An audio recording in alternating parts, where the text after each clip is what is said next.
Welcome back to the Worlds on Fire live streams, where people like you can learn to relax, meditate, and blossom, even in uncertain times like this. How? Well, you need to start, and this is what we're going to do today. We're going to start you out with some meditation for the week. It's Monday, and if everything goes right today, you'll feel better after we end, and you'll want to keep going with it Tuesday, Wednesday, Thursday, etc. All right? So I'm going to invite you to close the other tabs on your screen, on your browser, all the Facebook, the Twitter, etc., etc. I mean, I'm not the boss of you, but I would like to invite you to come and sit down and interact with me, and we'll just hang out, we'll practice together, and we'll learn a little bit about a great meditative tradition, a great meditation leader, one of the greatest meditation masters of the 20th century, Dudjom Rinpoche. So, anybody here yet? All right, so when you come on in, I don't see any comments yet. I bet there is somebody here. So let me know. There's a question I have for you. If you're live today, greetings. And I'd like you to ask you this question. Hey, Rob. So my question today is, what do you struggle with the most when it comes to meditation? So I'm going to go on talking, but if you want to throw that in the box, Rob, or anybody else who's listening, and we'll get started. And then we'll come back to that later. So today we're going to be talking about Dudjom Rinpoche, Jigdral Yeshe Dorje, who was born in 1904 and passed away in the late 80s in France. And he had an amazing story. And I feel like people see his picture and they adore Dudjom Rinpoche. But maybe they don't know much more about him. We don't dig deeper and find out what is the story of this amazing man. And he had several segments to his life. And the first one we could say is his birth in an area called Pema Köd, or Lotus Array, in southeastern, what was then southeastern Tibet. So we're going to be using Dudjom Rinpoche today. We're going to be inviting Dudjom Rinpoche's memory to bring juice to our practice today, and seeing if that creates qualitative difference between before and after. So we're going to do one meditation in a traditional sort of mindfulness or shamatha style. Then we're going to learn a bit about Dudjom Rinpoche, see a video about him that I made, and about his very early years. And then bring what we call mixing his mind with ours, connecting with Dudjom Rinpoche's wisdom mind. Good evening, Justin. So, but there's also another topic I want to address, and that is this. I know that quite a few people have problems with not meditating. I think I may see out of the corner of my eye that Rob may be one of these people. He's actually a diligent meditator, I know him, but sometimes we have really hard time with that consistency. Or if once you've enjoyed meditation and spiritual practice, it calls to you, and it kind of makes you return to it, because it changes the quality of your life and gives you a whole new dimension to your experience in the world. But getting to that point, you have to establish a habit of meditation so you can see what it does for you. And today I'm going to be bringing up 3 ways to stabilize your practice so you're doing it every day. All right? And let me go down my little agenda here and see. Yeah. Okay, so why don't we just start in with some shamatha meditation? Candy, hello. I also want to say hi to the people who are watching this after the fact, because most people watch this after it's live. and invite you too to actually sit down and instead of just scrolling ahead to the informational parts, practice. All right, just a suggestion. I know we're all on YouTube to get the how-to, but let's try to bring this to life, our practice to life tonight. All right, so first of all, we're going to do a simple shamatha meditation. All you live people I know how to do it. The dead people, not so much. People who are joining later may not, so I'll just briefly say. We're going to use this meditation today's starting out is meditation on using the breath as a support for our practice. Very common, right? If you've ever taken a meditation class, they probably teach this. So in some variation. So when your breath goes out, let it. And interesting I started there. Bring your attention to it. Bring your attention to the intersection between your breath and the outer air. Wherever that feels like it is for you. Wherever the feeling of breathing out is experienced for you. It's different for different people. Okay? And then bring your attention again. Don't worry so much about the in-breath. And then with the out-breath, bring your attention back. Use it as a cue. Okay, I'm going to bring my attention to this very gently to this out-breath. And zoop, zoop, zoop, back and back and back, because your mind will naturally wander. And we've all heard this, right? It's okay that your mind's not off track. It's the way we are, particularly when we have a completely untrained mind. So topics go through thoughts, emotions, etc., and you lose track of what you're doing. Then sometime you'll suddenly realize, what am I doing here, sitting here?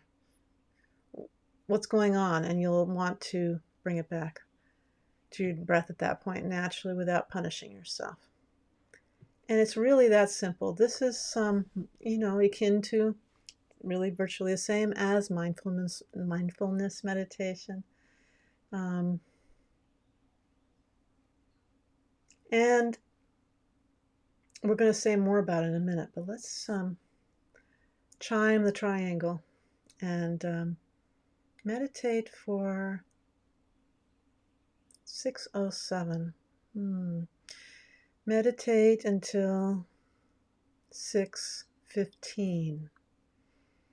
All right, you have the support of everybody here. They're all rooting for you if this is your first time.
So it's important after you meditate to kind of take a moment to gradually reintegrate into the world around you rather than just jumping up. Jumping up right away is a sign you weren't meditating really the first place, which is not a crime.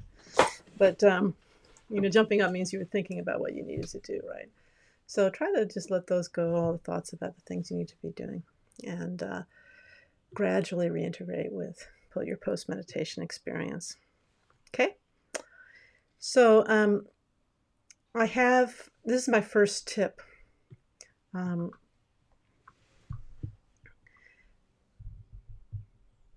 Every practice you're doing. For example, we just did shamatha meditation. 5 minutes is a benefit of doing that practice. And if you commit to yourself to do 5 or 10 minutes instead of trying to make a really big goal, then you're more likely to persist. And people that try to make goals that are way outside of their experience, like they've never meditated for an hour, and they're making a goal to every single day meditate for an hour.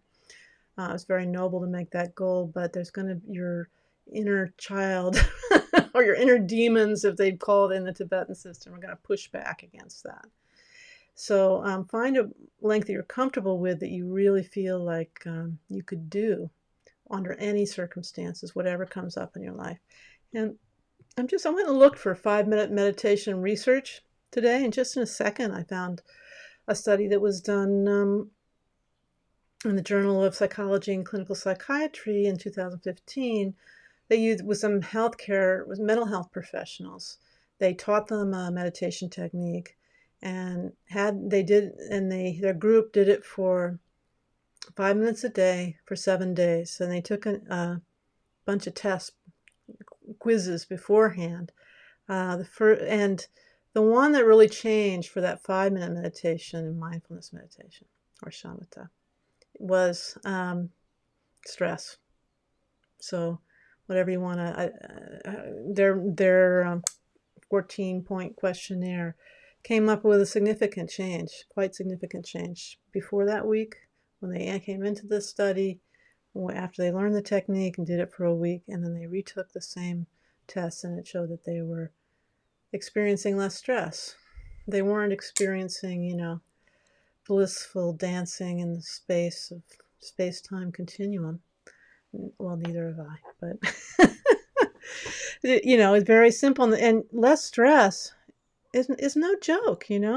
One big Rinpoche from the Tibetan tradition really wanted me to help working people with their stress as one of my enterprises. So to stay alive, and even to if you get a taste of that meditation, you do want to do it more when and if you're able. Okay, so that's my first plug. Commit to a short period, and it does help. Don't think it's worthless, even if it seems like you're thinking about your laundry list all the way through. It has an impact. And I noticed that right away when I was the beginning meditator. Okay, so I'm going to come back to the question of the day up here before we get into Dudjom Rinpoche. And here is Robert Rosenblum. Hi, Rob. It's always been procrastination, and it's actually getting started. Like I somehow always have something better to do. Ain't that the truth? And that has really lessened over the last year or so. Well, thank goodness. It's done. So I think Nundro helps with that, doesn't it? When you really make a commitment and do it, then you get in the habit. And I think that's one of the main things about Nundro. Many things can be said of it. If you're involved in Tibetan Buddhism in the Nyingma Kagyu school, you do a certain set of practices for a few years, and that's what we're talking about. And it just creates a habit. And in Zen, they sew the rakusu, like I've talked about before. It's a vest they make, and then if this line isn't straight, they rip out the sewing and all that. So everybody has a sort of methodical, careful practice at the beginning that gives you goals to work towards. And I feel part of it is just establishing meditation or practice habit. Okay, so you happen to answer pretty much what I said. Procrastination. It's like I get around that by meditating really early in the morning, but I know a lot of people that doesn't work for, because like I have a good friend of mine. She wants to talk to me every day, and we made a deal that she was going to talk at 10 a.m. But because we had that appointment to talk at 10 a.m., she was up all night, like she was like she was, going to be appearing before Congress at 10 a.m. in the morning, and her alarm better go off, So she was stressing about it, in other words. And so a lot of people today have that kind of mind. And that's one problem most of the time I don't have. So I can do it. So early start is good. And we're going to, I'm going to give you the next tip, which is go sit down and physically write a note up to yourself about what your schedule is going to be. You can make it just for today, or you can make it, you can write the night before or the morning of, or you can make it for the whole week. And I think it's better to do it by hand with a pencil or a pen and paper. And writing it down, going through the process of writing down, you'll discover what the glitch is going to be oftentimes. And you're making a commitment to yourself by writing it down. There's something about the process. So that's tip number 2, write a schedule. And then you can, for a while, it may or may not work for you, depends on your mind, put it in your iCal for that particular time. So same time every day. Try to find a time when you can at least do 10 minutes, 5-10 minutes. Okay, so that's my second tip. Now we're going to move on to wonderful Dudjom Rinpoche. And you'll remember 3 weeks ago, if you were here with us, how many of you guys were here for Dudjom Lingpa's, when I was talking about Dudjom Lingpa? You can put in the comment box if you want. Thank you for coming today, and shout out to everybody who's watching afterwards too. Dudjom Lingpa was a very distinctive character from Golok, way out in northeastern Tibet. In the 19th century primarily. He died in 1904. So he had very diligent students and wonderful students, many of whom showed great accomplishment when they passed away. And he was talking at the end of his life, and he was in his 60s, which I am, so it's kind of a little poignant right now, right? And he said, all hell's going to break loose. I've gotten all sorts of messages from my messengers. And Yeshe Sogyal and Rinpoche told me I have to go to Pema Köd, which is way far south and west or east? Southwest of Golok. So completely different region. It's got a high part that's in the mountains and typical Tibetan scene, and then it goes all the way down into what is now northern India by the Brahmaputra River, on the Brahmaputra River, and it's got leeches and all this stuff. And you can read about Pema Köd in Heart of the World. What was the name? I bet, Rob, you can tell me. I knew it earlier today. The name of the author, The Heart of the World. You must have read that book about Pema Köd. I know you, Rob. Anyway, Ian Baker, I'm going to save you. So, great book, bestseller, big thick thing. And I sold my copy. I was crazy. Great story. And a lot of mystical overtones and stuff. So it's a sacred, very sacred land in Tibetan Buddhism. But very unpopulated and difficult to get to. And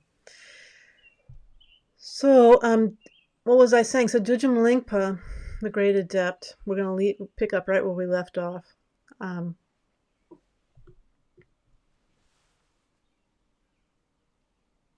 Send his students on.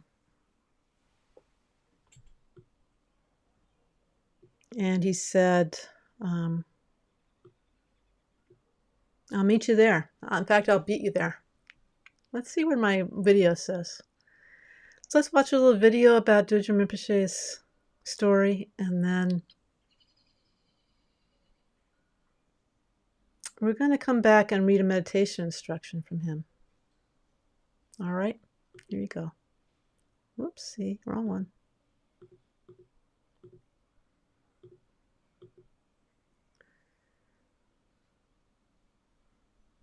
Oh, well, my file went away. Wouldn't you know? Let's go to movies. Dudjom Rinpoche beginning.move.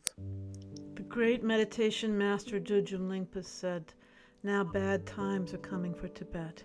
It is time to go to Pema Köd. Those of you who are able to go, go there, and I, an old man, will follow you." So they left, and soon thereafter he passed away. And his students, led by Ling Lama Chögyur Gyatso, were well on their way when his cremation took place. His body was placed inside the cremation mandala house in meditation facing eastward, but his face turned to the southwest in the direction of Pema Köd, leaving no doubt in anyone's mind where he was to be reborn. When they heard he passed, his disciples, who were heading south on the perilous journey through Kham and into Pema Köd, decided to take an opportunity to do some pilgrimage, there being no big hurry now that their Rinpoche had passed. But when they arrived in the Pema Köd area, that happened to be at a time when Jedong Rinpoche, a great Terton himself and wisdom master, was in the area, and they went to him and they said, "Can you help us find the rebirth of our Lama, Dudjom Rinpoche?" And he said, "Oh, he's already reborn. You better hurry and go help him. He's over at Terkong Nong, and here are the names of his parents." So they were delighted, and they set off to Terkong Nong. Now it so happens that little boy had told his parents we're going to be expecting visitors today. He told them once, they didn't pay attention. He told them a second time, and they finally took him seriously, and they prepared for visitors, and sure enough, a bunch of wandering monks and nuns and nakpas and so forth arrive at his door, and he runs out to greet them and calls them out by their names, speaking in a Golok accent. As Dudjom Rinpoche grew up, he became the most amazing prodigy in every area, from meditation, obviously, to scholarship, writing, ritual arts. Everything he put his hand to was perfect. And by the time he became an older child, he was giving empowerments and giving Dharma teachings. And so let's go meet Dudjom Rinpoche as a 13-year-old boy, giving all the reading, transmissions, and empowerments of the Rinchen Terzo. Wisdom master was in. Yeah, let's go together. Khenpo to offer, all right? Then we're going to head on down the trail to Terkong Nong in the high country in northern Pema Köd. And as we head down the trail, bring to mind your intention. Why are you doing this? You want to be of benefit to the world, to benefit everybody equally, to really blossom your love and compassion and the wisdom side of your practice through your meditation. And all that these transmissions are being given to you, that's the point, to help you wake up. There's no self-interest involved on the Lama's part. All he wants is for you to blossom. Wait, is that the sound of the crowd gathering outside of Terkong Nong? It can't be. No, it is.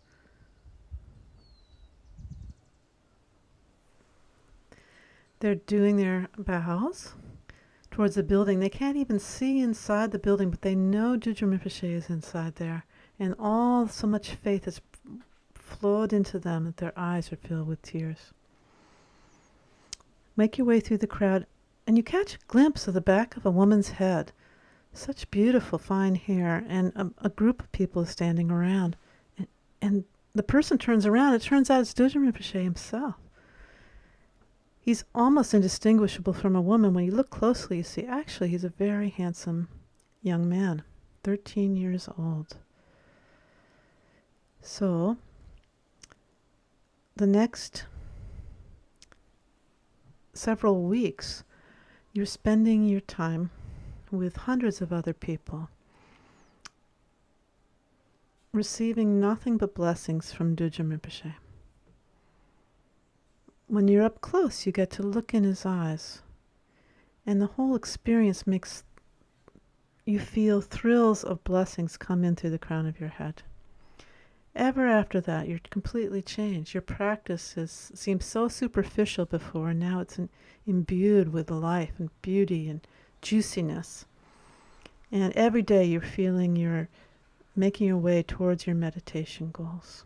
But Dudjom Rinpoche had to leave eventually. And you and the local Sangha were led to carry on in Pema Köd. Why did he have to leave? Well, there were bureaucratic problems. He had to go to central Tibet. And so Tokten Kunzang Longdrol took over, one of his main students, but the person who ran Terkong Nong. And he actually had to rebuild the temple farther south in what eventually became the Indian part of Pema Köd. But those years, the years you spent with Dudjom Rinpoche, Jigdul Yeshe Dorje in Pema Köd, will remain the most precious memory of your entire life, opening up a reservoir of peace, wisdom, and compassion that you never knew you had. All right, so let's do a meditation on that Dudjom Rinpoche wrote to one of his students. It looks the name Sherab Jordan it was written to. He collected all his letters and put it in his collected work. So this is his instructions to his disciple Sherab Jordan, a doctor.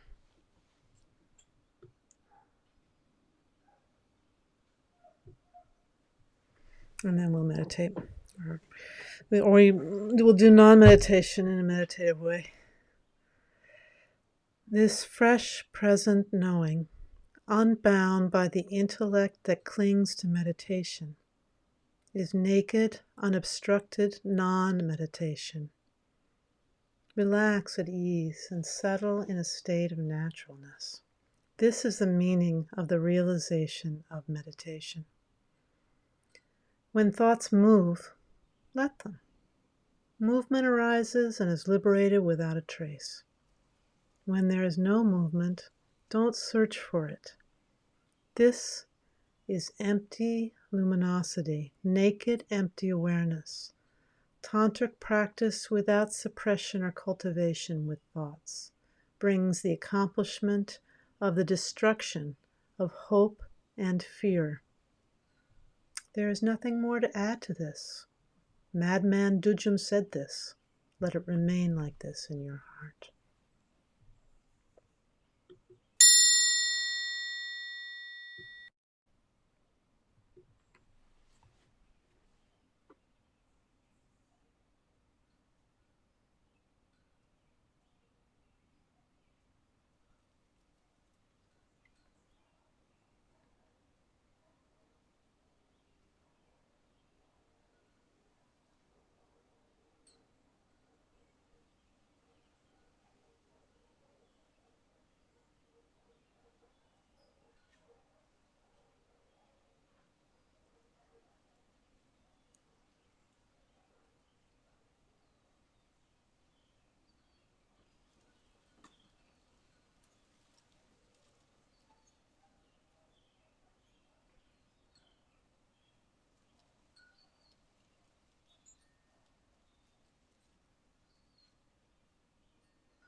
So what I didn't say this time, we'll do it again.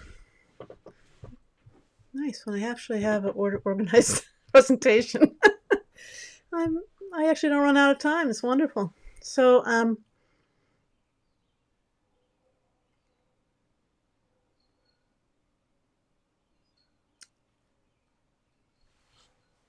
you can have lights coming out from Dudjom Rinpoche. You can visualize Dudjom Rinpoche in front, and because there's hundreds, if not thousands, of photographs of Dudjom Rinpoche, Jidjul Yeshe Dorje online, you won't run out of any shortage of images to draw from. I put in that slideshow, the more difficult to find, but not impossible, pictures of him when he was a little bit younger, as young as we have pictures of, right? So they'll do a formal thing, or white light to the forehead, red light to the throat, blue light comes from his heart to your heart, then he dissolves into light, dissolves into you. I'm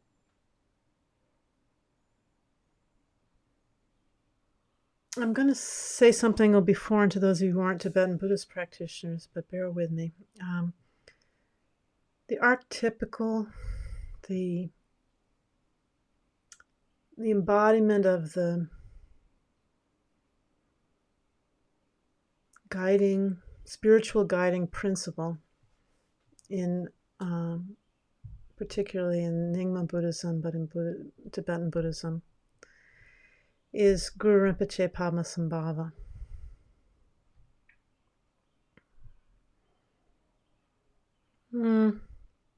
He was in Tibet, I'm forgetting the exact date, about 500 AD, so a long, long time ago.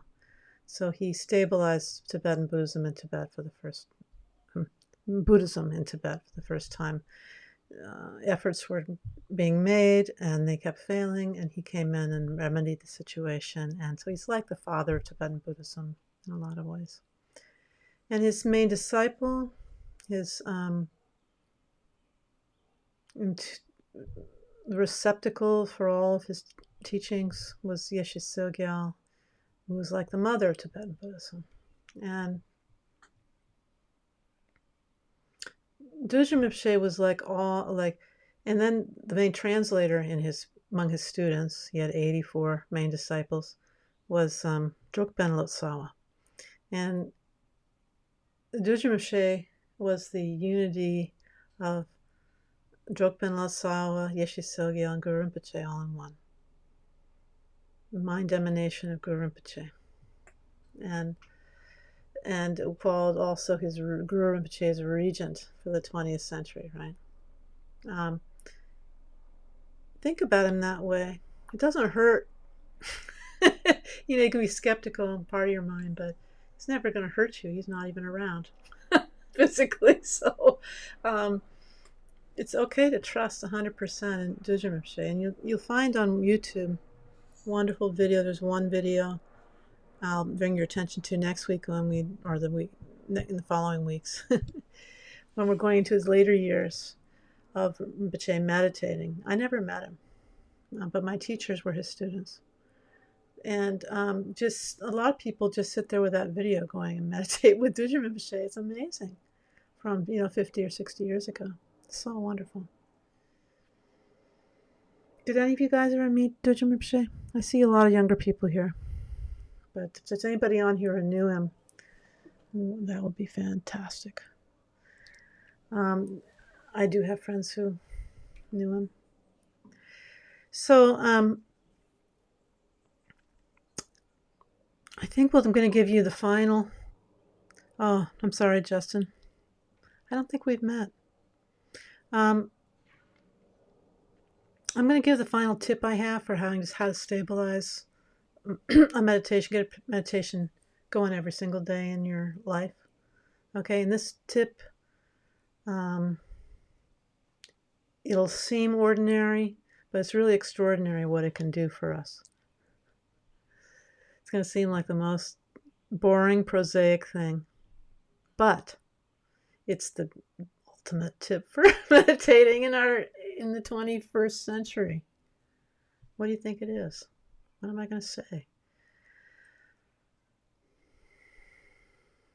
Well, I discovered this last tip when I was writing books, actually.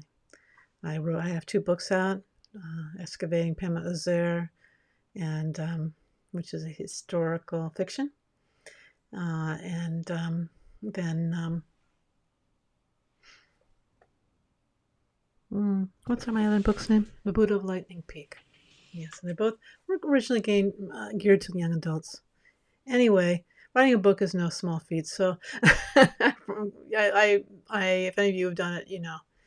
And my attention had to come back and back and back to it, and the only way I could do it was to use apps to block my social media and news. And I think that is right now, if you're watching more than 5 or 10 minutes of news, or listening to it, or taking it anyway, you're not going to feel good right now.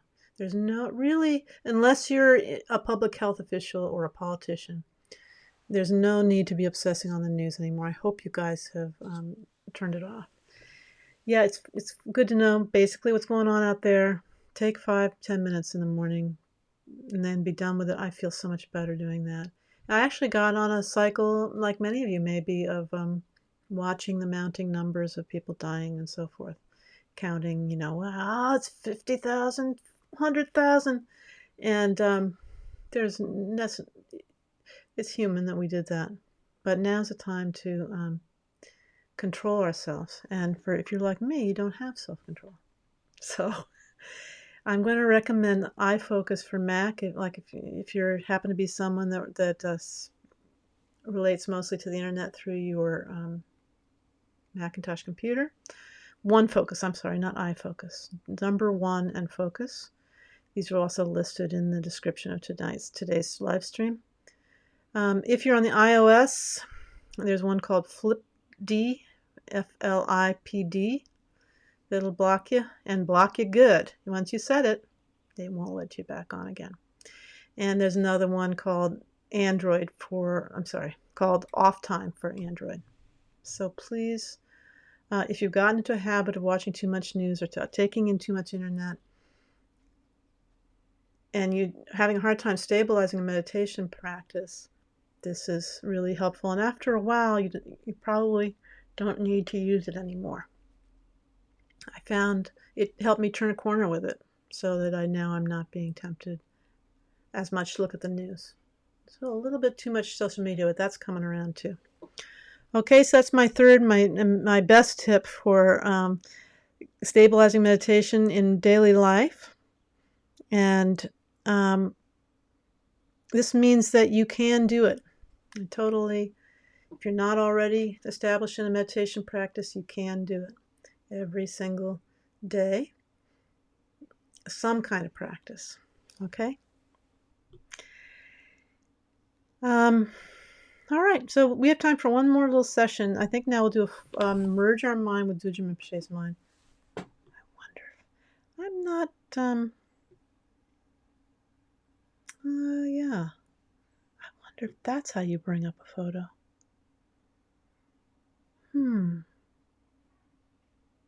Oh. I don't know. I don't yet know how to bring up a photo on my screen. I know how to bring up an app.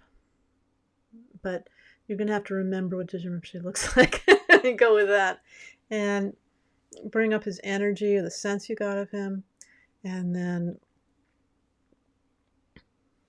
just don't overthink it.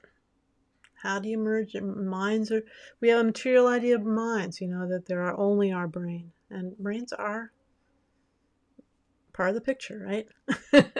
But it's not like squishing his cerebral cortex into yours or something like that. Have an immaterial wisdom feeling, like his wisdom is merging with you. Okay? Like a light, like he dissolves into white light, dissolves into you, you dissolve into white light, and then rest in meditation. Okay, we're going to go a whole 10 minutes and then wrap it up and say goodbye for today.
All right, so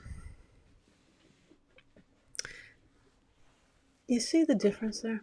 You see that, well, tell me if it felt any different. It could have been harder to meditate, could have been easier, could have been a different quality. Feel free to throw a comment up about it. But I will note that, on this sutra level practice,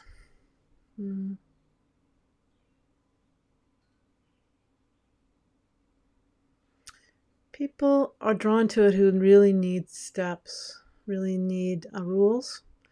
And first you put your right ankle on your left thigh, and then you, like this knot that can't be reversed. And then you have to sit a certain way, and then you are